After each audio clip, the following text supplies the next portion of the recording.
بسم اللہ الرحمن الرحیم. ڈان چلڈرن اکیڈمی اسٹوڈنٹس، آج میں آپ کو اردو پڑھاؤں گی 5ویں جماعت کی.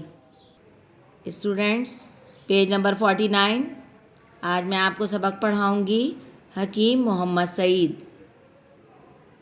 حکیم محمد سعید اپنی ذات میں ایک انجمن تھے. وہ مکتب میں ہوتے تو ایک بہترین معالج، دفتر میں ہوتے تو ایک عمدہ منظم، بچوں کے ساتھ ہوتے تو سعادت مند بچہ، مفکرین کے ساتھ ہوتے تو ایک مفکر، اور جب گھر میں ہوتے تو ایک شفیق باپ بن جاتے. آپ غریب پرور اور سادہ انسان تھے. جب آپ نے کراچی میں آ کر اپنا دواخانہ شروع کیا تو آپ کے پاس 32 روپے سے زائد رقم نہ تھی. جب محنت اور خدمت کے جذبے سے سرشار ہو کر کام شروع کیا تو اللہ نے آپ کو اتنا کچھ دیا کہ بس. آپ نے اربوں کی ملکیت کو اپنا نہ جانا، بلکہ اسے عوام الناس کے لیے وقف کر دیا.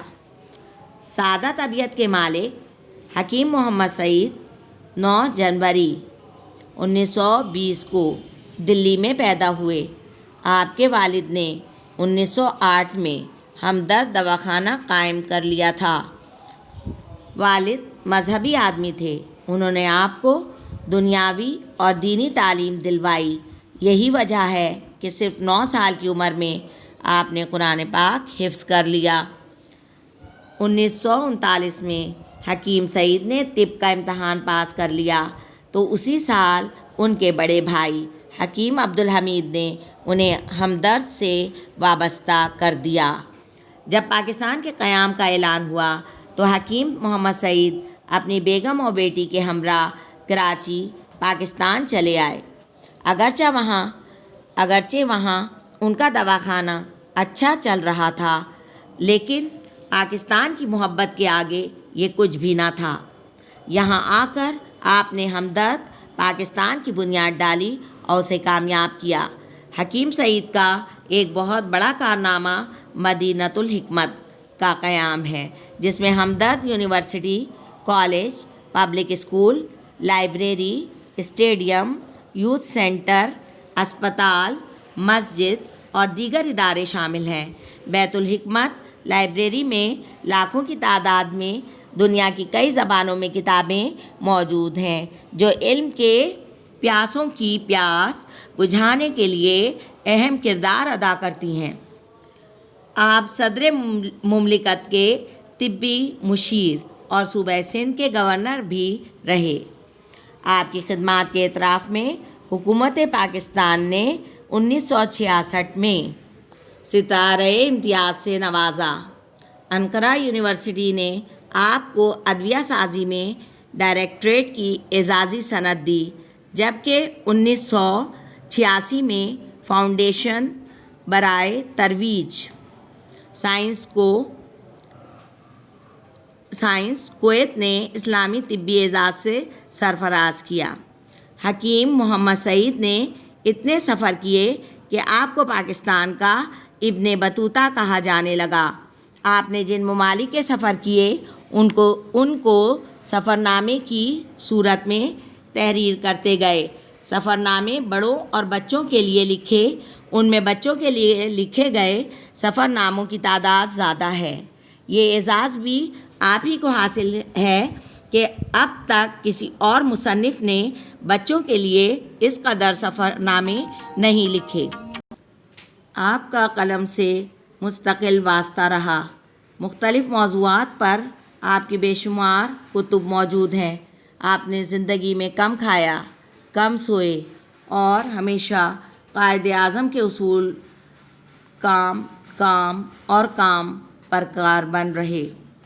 آپ جب وطن میں ہوتے تو اپنے مکتب کو کبھی نہ چھوڑتے، یہاں تک کہ جب گورنر سندھ بنائے گئے تب بھی مکتب پر آنا آپ کا معمول رہا. آپ نے گورنر ہاؤس کے بجائے اپنے گھر ہی میں رہنے کو ترجیح دی.